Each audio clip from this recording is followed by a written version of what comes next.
thank you everyone for joining this morning for you, I guess, and in the evening for me. I'm very fortunate to be here, and I thank Luke in particular for reaching out. As he mentioned, I am the Executive Director for EnglishUSA, and we can't really talk about English language programs in the U.S. without talking about EnglishUSA, and I'll explain why throughout the session. But I also believe that today's just the beginning of what I see. You know, I almost thought about saying initiating the collaboration or, you know, enhancing, improving, but I think what we are going to be doing today is enhancing, and I'm very excited about the future. So just a little bit about me, because I think it helps. I do have over 25 years experience in English language programs, both teaching and as an administrator in multiple institutions. So I think that also helps because I come from a background of large research institution, along with an urban institution and also regional. I've also done work overseas with a curriculum development project in the Côte d'Ivoire, and also virtually with Iraqi teachers. And I've also served as a commissioner for CEA, and I'll explain what that is in just a little bit. But maybe most importantly is I am familiar with EducationUSA. I just did it, and I guarantee you I'll do it again. It often happens. I do have a lot of experience with EducationUSA, not just the activities such as the forum, which I've attended and presented at many times in the past 8-9 years, but also in collaborative efforts that I'll mention today. So that's who I am. Just to tell you a little bit about EnglishUSA, we're a trade association, and that means you know, there's some technical associations with it, but a trade association serves the industry, English language programs. So even though we're a membership organization, and not every English language program is a member, we still serve the industry. So that's a little timeline there of what we've looked like over the years. Our first logo, what you see the umbrella on the far left, and that really focuses on the inclusive nature of the organization, all types of English language programs. We played a pivotal role back in 2000, well, for a whole decade, to get the Accreditation Act passed for language programs, and I'll talk about that a little bit too. All English language programs in the US must be accredited in order to issue I-20s. I became the new executive director in 2015, and during that time, I've built relationships with stakeholders, with government agencies like Department of State. And at one point, we topped membership at about 500 programs, but for reasons that are that also will be explained, we have decreased that number. But more than ever, we've really striven to increase to promote US-based English language programs in the US. So when I was comparing our missions, which I shouldn't say that it's your mission, it's a statement for the advisors and for EducationUSA centers to assist students in accessing accredited higher education opportunities in the US, as does EnglishUSA in supporting and representing accredited post-secondary English language programs. So I kind of liked that comparison. I met with the branch chief officer several years ago, Fred Bowl, and then Brooke Spellman as well. And I compare us often with EducationUSA as being unbiased promoters of the best institutions and programs in the United States, and in that we have that in common. So. But our activities, promoting, as we've already mentioned, collaborating, intersecting with other organizations and agencies, supporting our members through professional development activities, rethinking how the future is going to look. We've been doing that for a while, and also advocating. And I'm very aware, by the way, that's not anything that Education USA does or can do. I mean, obviously you advocate for students, but we also play a role in advocating with the current administration in DC, et cetera. But I'm aware of Education USA as a government agency. So today I thought, talk about the market in the US. You may hear me say ELP and asterisk down at the bottom, you'll see IEP, Intensive English Program. We use those terms interchangeably. We're actually trying to adopt more of the ELP, English Language Program term, because we need to expand the idea of what is an English language program at the post-secondary level or even younger, but we deal with post-secondary. Talk about some significant challenges, and then really I'm excited about talking about resources and some collaborative efforts, and just hearing from you of things that you may learn today, and things like, oh, I thought Cheryl was going to talk about X. And if it doesn't happen today, it can certainly continue in the future. So we're connected to the Open Doors IEP data release, which I would assume that most of you are likely familiar with. There are two Open Doors reports. There's the International Student Report, but there's also a very specific IEP data release, which came out on August 20th. It's based on calendar year data versus academic year data. And in any case, it's always old. So our data is from 2019. That session included IIE and USEEP. And the data point to take away is that there are over 75,000 students studying English in the US in 2019.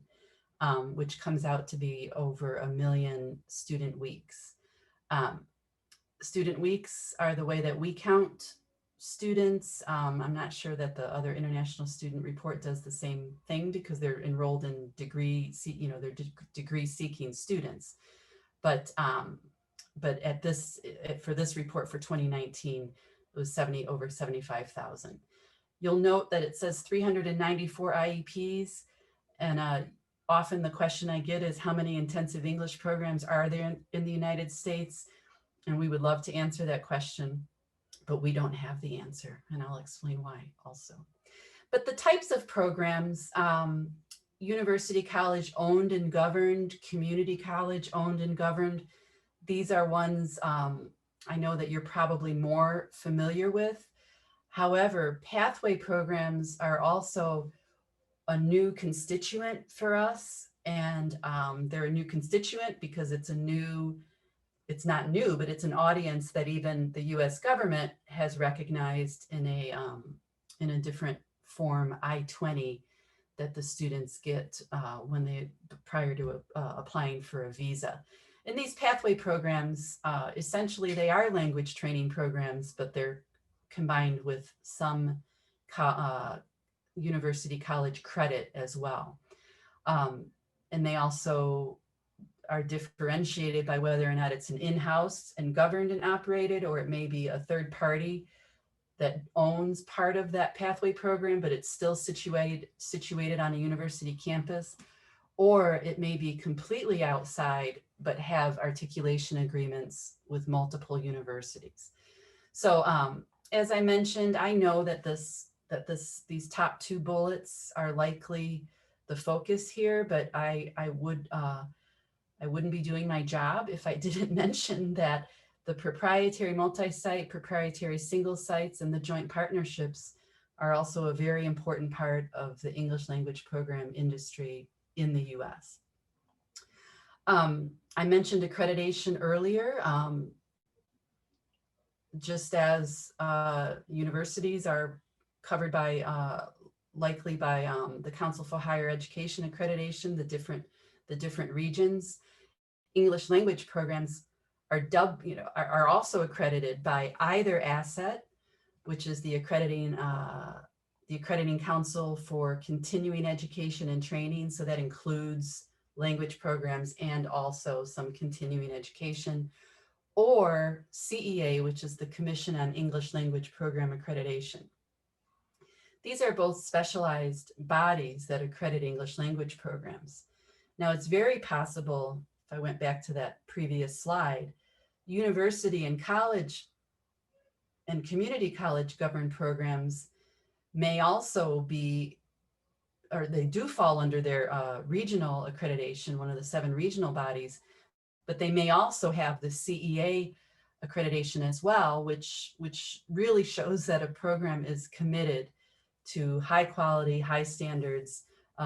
It's a very rigorous process for those of you who are, are familiar with accreditation, self-studies and site visits, and all of that, which I have a lot of experience with. So types of English language students, I wasn't going to include this slide, and then I thought, I think it might be important to know that besides those degree seeking or English only seeking students who would like to come to the United States, the international students, the typical international student, our English language programs also have domestic permanent residents, political asylees. They may have students coming to English language programs for professional purposes, personal purposes. The age range is all over the place. Last check, I think anecdotally in a survey, the average age is 26, 27. And then family status as well. I mean, sometimes entire families come over to the US, just as degree seeking families do. But just a little bit about our constituents, because then I think it's easier to kind of extrapolate, even though we do not represent every single English language program in the US. We are made up of over 200 accredited programs in 41 states. If there was more time, we'd have a contest to figure out which states we don't have programs in. The 6 program types, which I mentioned. We also have associates. These are service providers. And the reason I bring these up is their names that you're familiar with. It's ETS TOEFL, IELTS, Cambridge University Press, Cambridge English Assessment, which I've heard recently are emerging. ISEF, AIRC, these are agent certification and agent approval bodies, which I know EducationUSA doesn't always deal with, but so they're testing bodies, publishers, agents, etc. So with 200 member programs, we also have all the individuals at the program. So EnglishUSA members can include everybody on their membership if they'd like. It's an institutionally based membership. And then we have a lot of great events, one that I'll talk about in just a second. But obviously we've had to go virtual, and even though we were on a 1 webinar a month schedule anyway, we are also offering up many more opportunities. And then to the far right are some of the strategic partnerships that we're engaged in. U.S. Commercial Services through the Department of Commerce is probably one that most of you are familiar with. The PI is our media-based strategic partner. Broad breakdown of program type. And when I talked about extrapolating some of the data, I'm making a reach here, but this is kind of how our members break down. About 83% of our members are university, community college governed, whereas the other ones are proprietary, independent, or multi-site. This, we used to be almost 50-50, and over the past several years, this year in particular, there have been a lot of closures, both of proprietary and institutionally based programs, but as far as the membership is concerned, we are heavily, more heavily based on the university, college, community college govern. So the challenges, our challenges are student challenges, our promotion challenges for all of us in promoting the United States as the premier destination for English language study. Some of the ongoing challenges have been competition with other countries. I mean, if you've read articles in the Pie or in Chronicle, Inside Higher Ed, etc., um, the UK, Australia, Ireland, Canada, Malta, the Philippines. These are countries that have organizations like ours. In fact, I know all of my counterparts in those countries, and there are just the cost, the proximity, and the options for work. Make it challenging to attract students to the United States when they have so many other options. Visa denials and delays, both in practice with some stories that we have, anecdotes that we've heard. Of course, none of those, you never know those stories exactly because of the way the denials work. But we have heard some concerns that students are being denied visas for English only study. And that's a big concern to us. We've expressed that concern to Consular Affairs, because English language study is a bona fide program of study. And then the increase of in-country English language training. If it's in your backyard or on your second computer or third computer on your phone, it's the cost can't be beat. Of course, the experience of being with other students from all over the world and domestically being in the United States and learning a little bit about American culture, et cetera. I mean, that's hard to beat, but we do compete with this. And then there are just fewer lower level students. Programs, institutions, secondary schools, et cetera, have done a great job teaching English. So there are just few lower level students. So fewer students that stay really in the system. And then shrinking markets. We've lost multiple scholarship programs that did include English language study. And I'm saying this is all pre-COVID related, but these are ongoing challenges. And then just layoffs and reductions during COVID. You've got people wearing multiple hats and just stretched very, very thin. So that's a challenge. Teaching face-to-face and online concurrently. We've got the asynchronous and synchronous delivery going on for many programs, which is challenging. We've met the challenge, but it is challenging.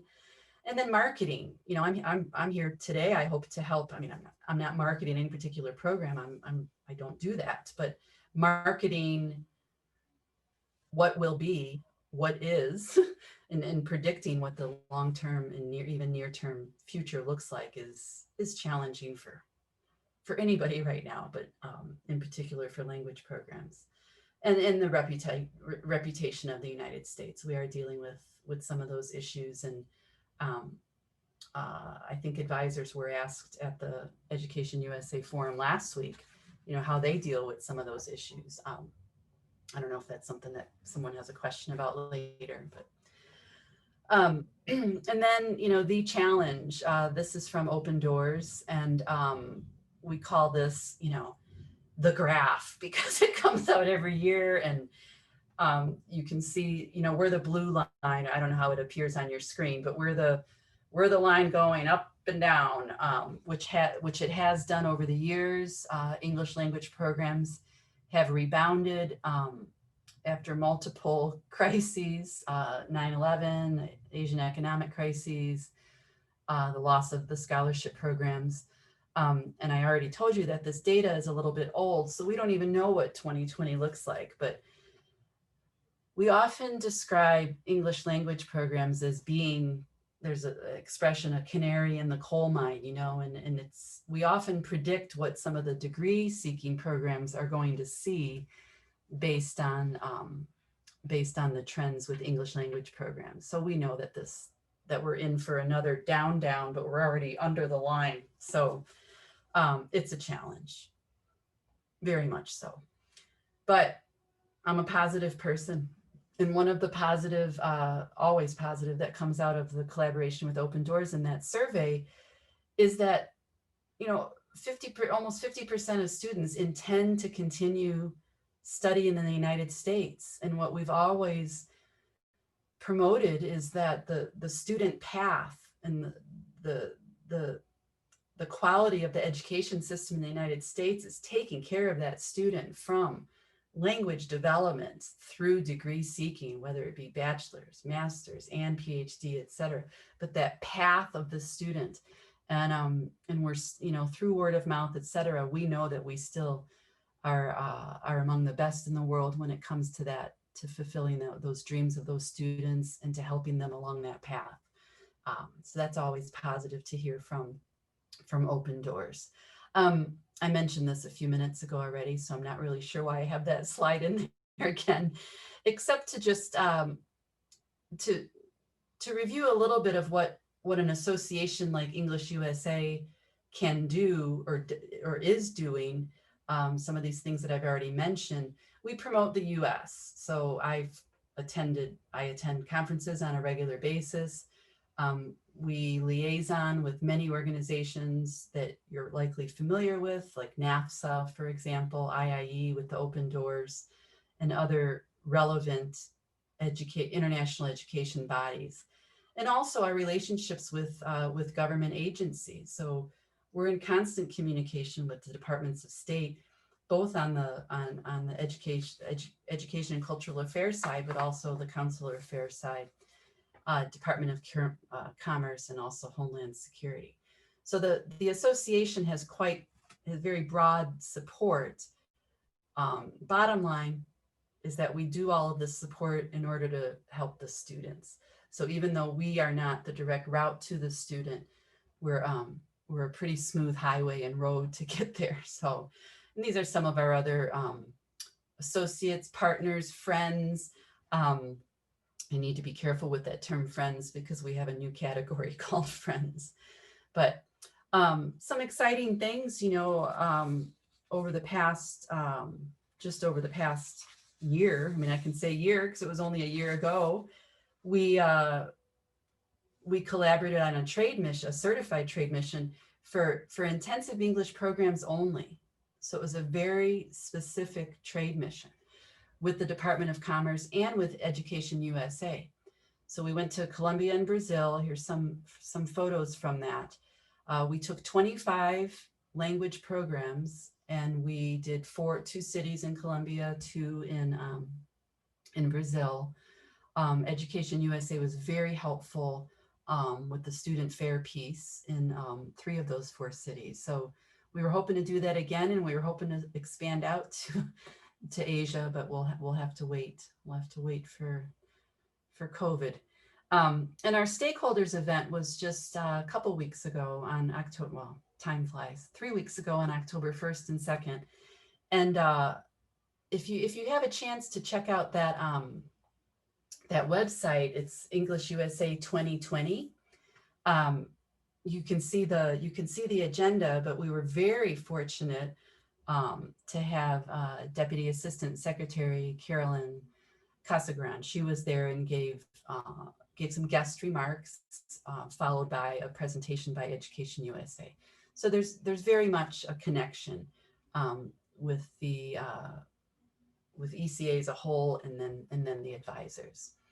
So the resources, just a few more slides I just wanted to share, and then I see some questions popping up. But the website, our website, I'm going to show you just a screenshot in a second. But when you have students, prospective students come in, and you know, if they know they want to go to you know, I'm not going to say California because we always say California. If they know they want to go to Chicago, Illinois, or Houston, Texas, or Washington, DC, we have, it's not it's not as robust as a Google search, but I'm going to show you really quick.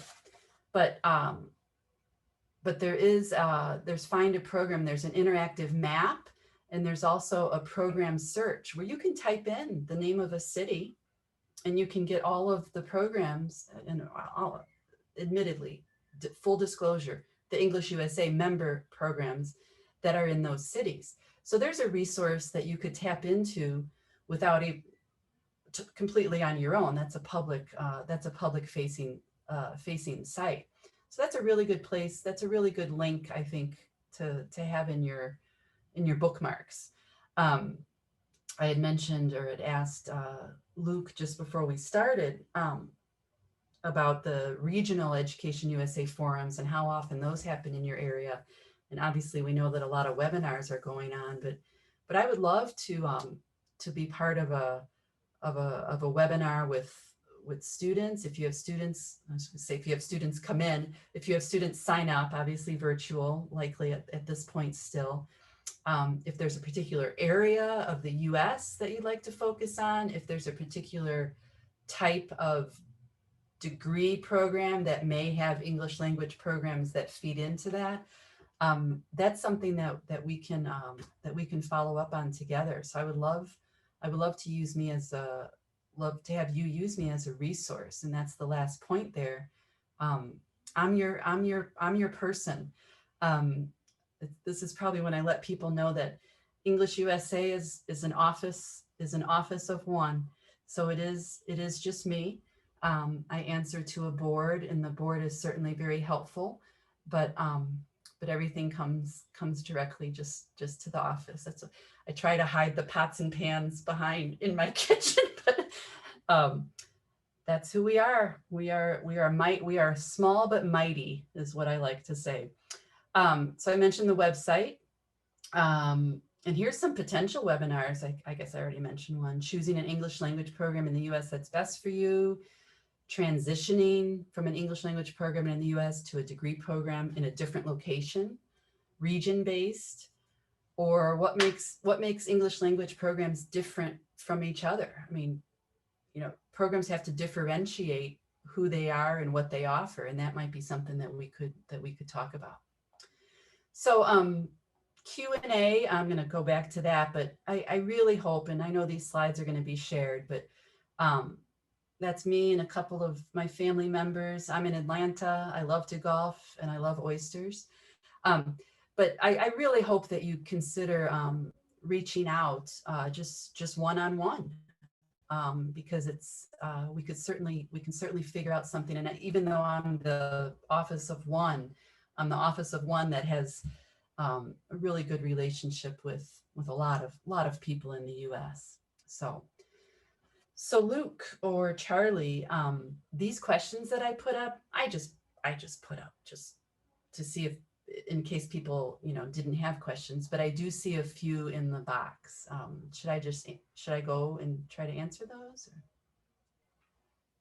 Hi, Cheryl. Well, first of all, thank you for the presentation. We're really excited that you're here. The data that you showed, the challenges that you mentioned, yes, okay, we deal with pretty much the same reality, and it's really exciting to have you. And then you mentioned that for our Q&A, you want this session to be more of a discussion, and not just like question and answer, but also talk about how best we can collaborate. Yeah. Education USA offices in the field, our advisors work with students all the time, and get questions about English language programs as well. And as we promote US higher education, of course, English ELP is a part. And it was really helpful to see the data that you showed. We work with data on student mobility, but it was really good to have a look at a data that is more focused on the ELP. To really cool to see the fluctuating curve, which means that there can be good opportunities. And this is the type of field where we can see sharp increases, while the overall student mobility curve is more of a flat line. So if we do a really good job, then this is the type of field where we can expect a huge jump in the numbers that will eventually help us. So this was a good reminder how important ELP is for our work.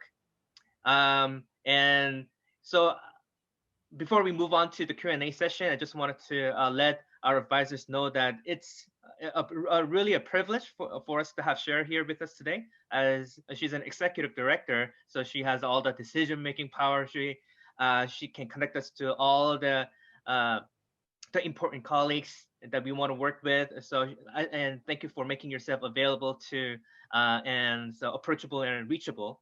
And so, if you could also share, advisor, some of the challenges and opportunities that you see in the region and areas that we can work with English USA as well, in addition to the questions that you may have.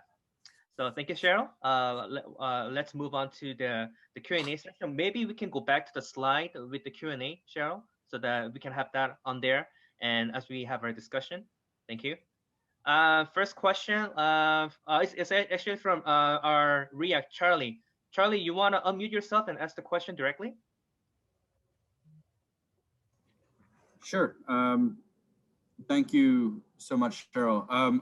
My question was more, if a student is enrolled in an IEP program in the US and then decides to continue higher education in the US, as you said, I think the statistic was close to about 50%.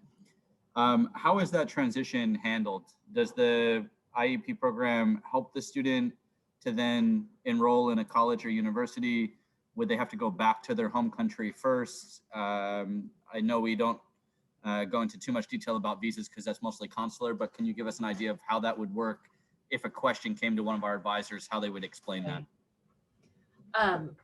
And I'll explain an answer for today. I mean, I don't know whether you're aware that there is some guidance, a proposal in place to change the duration of status visa. Right. And we're quite concerned about that. So I'm going to answer the question. Just for now. I know yes, that could definitely change the landscape, but for right now, nothing's changed. So just for right now, what would be the advice? So the duration of status visa, allows for these transitions. So, and when you say a standalone program, so if a student is studying at, in Michigan, in Detroit, Michigan, at a standalone program, and pursuing higher education, if it's part of the services that program offers, I mean, then there may be direct assistance with the application and everything to apply to a degree program. But as far as the visa is concerned, it's called a change of program level change. So they're moving from an English language training I-20 with an acceptance letter to pursue a bachelor's degree in Florida in business. So it's like a transfer. So the sending off program often communicates, even though it might be just only electronically through data, with the incoming program to assist the students in transferring. Everybody's on the same team at that point of the student wanting to pursue or continue studies in the US. But yeah, it's just called I've never been a designated school official, a DSO, but it's a transfer. It could be a transfer down the street. It could be a transfer across the hall, or it could be a transfer to another state. Okay, perfect. So there are services in place then to help the student with that transfer. It would just be getting accepted to the new institution and then connecting the two parties for the actual paper. And okay. I will say, without, there are certainly some standalone IEPs that have more extensive services in that area than others. But I would say the majority of intensive English programs experience this. I mean, this is what they do. Okay, and then my follow-up question was, with that 50% of students that continue on to U.S. higher ed or other options in U.S. higher ed, do most of the students that are coming in for a IEP, are they already on a pathway type program, or is it a mix? No, it can be a mix, and the jury data is still out on pathway program data, because we just haven't had multiple years of the pathway programs being differentiated from intensive English programs. So I would say that, that's a combination.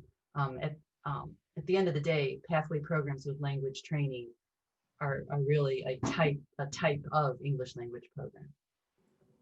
Okay, thank you. Thank you, Charles, for the question. And we have a few questions. The first question is coming from an advisor based in South Korea. Do community colleges also have pathway programs? So I guess you can, adding to that, so do you work with community colleges with English language programs for international students? Um, and if you can kind of talk about that. Yes, it's not probably, it is our smallest constituency when it comes to a member organization. But no, there are certainly community colleges that have both intensive and pathway programs. And Myung Kyung, I can send you those. That's also a searchable, what's the word, criterion on our website. But I can also connect you directly with someone at those community colleges who are EnglishUSA members. Yeah. Thank you. And another question from EducationUSA Brunei in Southeast Asia. How can a student best pursue an English language program specific to vocational and technical use? And this, to me, is a very good question for me, because I think what we're learning is that more and more, the market out there is a student who knows what she wants to do. She knows. So a lot of language programs know that that's how they do differentiate themselves from other types of purely English for academic purposes, or English, you'll see a English for business or a pre-MBA English language program or a pre-law English language program. But and we've seen pre-nursing, a nursing English language program. But when it comes to some of the other vocational trades and technical areas, I'm going to admit that this is a really good question for me. So if you don't mind, Luke, I'm going to take that one back and help get an answer to it, a much better answer than with some details. Yeah, wonderful. And we definitely do have a niche market for this. So yep, we can get the conversation going on this. Okay, we have another question from our React, Vinny. Have you ever done, or could we consider, an English program event that focuses on building institutional partnerships with local colleges and universities? Some students will only do an English program if it's connected with their college program. So that, Vincent, would be an English language program in country, on site. Right, exactly. Or yes, like a student exchange program, or right, like a short study, or local university. Sorry, to clarify, I meant we have a lot of English programs coming to Korea, for example, to recruit students, but a lot of students, particularly at the higher education level, will only attend a program if it's associated with the institution. So possibly less of a student recruitment event, and maybe like a fact-finding or sort of a fair event for local institutions to highlight US intensive English programs and looking for local partners for short terms or and that sort of thing. To potentially have US-based institutions programs do the teaching in country, on site. No, to have to sort of more of like a partnership event, sort of like a fair, in a way, to introduce US HEIs to local HEIs to help facilitate partnerships, whether it's virtual or in person. Okay, yeah. No, that would be of high interest, especially to, of course, then some of the top tier institutions do, obviously they do have some programming on the ground, but how people have had to convert and pivot, so tired of that word, their offerings and building those relationships. That would be, we've never done that. So I'll answer that part now. We've never done that, Vincent, but as part of the trade mission to Brazil and Colombia, we did have those kind of fact-finding missions with a couple regional institutions in the second tier cities of Colombia and Brazil, not necessarily the main one. So it's certainly something our members would be interested in. Great. I'd love Thank to you very follow up much. with you on that. Yeah. Thank you. Great. Thank you. Another question from Indonesia, David. And I think you mentioned as one of the challenges that you face being visa denials international students face. And then David asked that how likely international students will get a visa to attend English language programs in the US. And there has been cases where students got rejected because they did not have adequate English language proficiency. And were you ever in the situation to kind of address this question? Probably all Yes. the time. Well, there's a concern, and as you know, you can't get that data. You can get a denial rate data, but you can't necessarily get the I can never remember the reason, 217B or 26. It's got some number, but we are concerned about that. Students, I believe that students are able to request that interview be done in their own language. That's been one suggestion that one of our members has shared on the forums on our listserv, because when you add the anxiety factor, the nervous the anxiety and the nerves, etc. We can't put it on the prospective student to convince the counselor official that English is a bona fide program of study, but it is a known issue. So David, I'll tell you that it's a known issue. We are constantly asking for assistance and advice, but one suggestion is to ask for the interview to be done in their own language. Right, and then our advisors do work with students, and the students usually come up with these questions, worried about their visa application. How can we best prepare for the visa interviews? And aware, and then they are sometimes scared that because they don't have enough English proficiency, they might get their visa rejected. But of course, visa officers often do work with translators. So it is okay for students to, at their interview to use their own native language. Right. Yeah. They don't need to feel pressure to answer the question in English. Okay, another question. Thank you for the question. There's another question. I think this is something that we can all think about. And the question comes from advisor in Japan. And then actually, Cheryl, you mentioned this as well. We see more students starting to choose Asian English-speaking countries as study abroad destinations. I think that this could include Singapore, Hong Kong, Australia, and then the big factor is the cost, the cheaper cost. So how can we best promote the U.S. For English language programs when the Asian students see this like relative advantages, like things like proximity, cheaper cost? And it's often challenging to talk to a prospective student about the benefits of high quality of accreditation, generally of accreditation. But the accrediting bodies, I mentioned CEA and ASSET, the programs go through such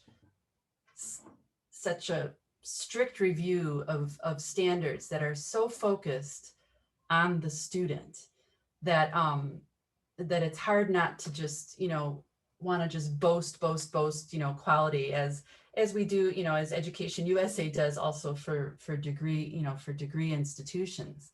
The quality, and I certainly don't want to criticize and assume that programs in other countries are, I'm not doing a dichotomy here, high quality, low quality, but the focus on the student and the student experience is has always been one of the strengths of the United States, and taking care of that student from, as I mentioned, language development past, through alumni mode.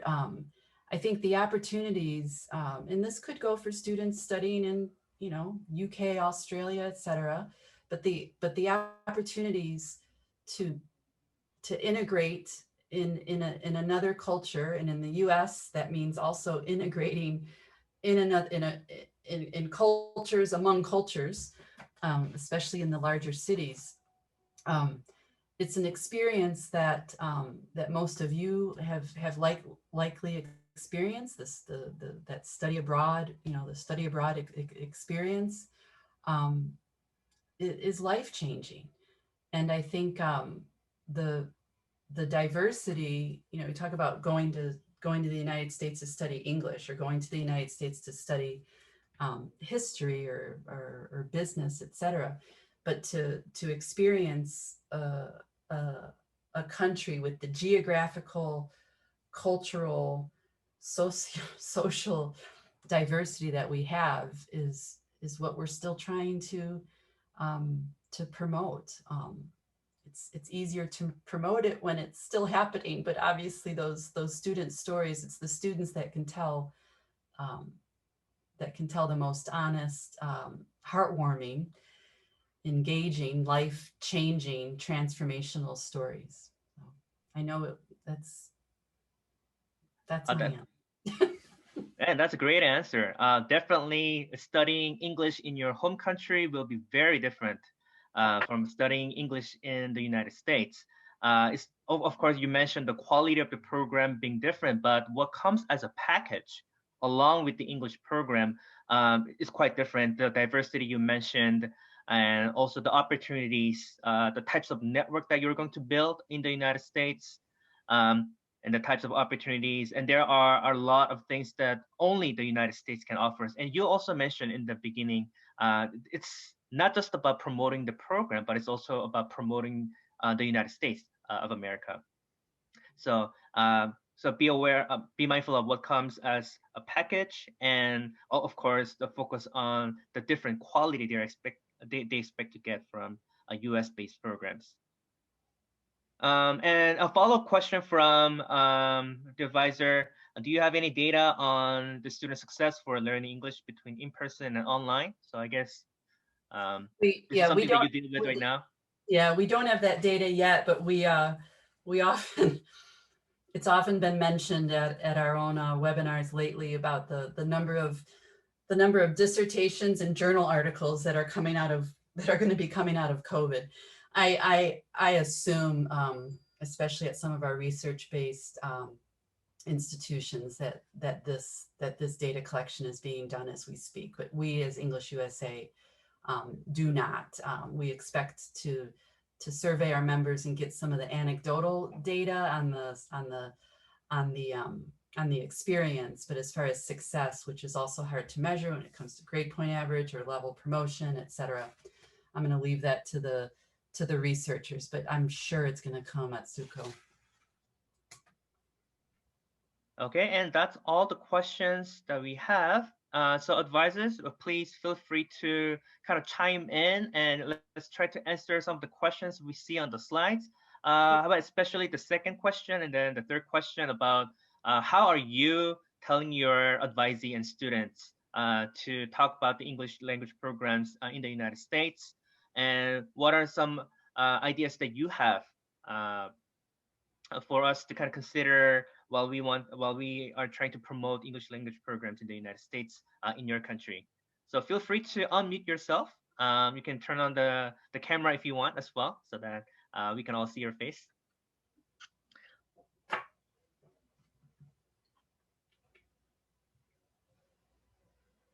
And then, of course, we all have our best practice in terms of convincing our students in a region to really consider the United States as a destination of choice. So if you have things to share, feel free. I just want to make a note, Luke, that Cheryl's one slide that talked about types of information sessions that English USA could possibly host. I just think that some of those topics might be applicable for some of the countries in our region. And I know that as advisors are looking for new topics to be able to both plan and execute over the next few months, this is a possibility for you to think about if you think that the target student population in your country would benefit from English language program information and student recruitment. So keep Education USA in mind. If you do have deliverables in your strategic plan that you need to meet in terms of planning and executing a virtual seminar or virtual event in the coming weeks or months, you can always reach out to Cheryl and be able to possibly invite her to present or somebody from the organization to present to your country or to students in your country. So thank you, Cheryl, for this slide. I think it was a good idea to prompt some ideas about potential topics for moving forward. And that vocational technical, pursuing programs in that category, that's a really good possibility also. So. Okay, we are almost out of time. So once again, thank you, Cheryl, for joining our call today. Again, the final slide shows her contact information. So advisors, feel free to reach out to her if you're thinking of doing programs in your region with EnglishUSA.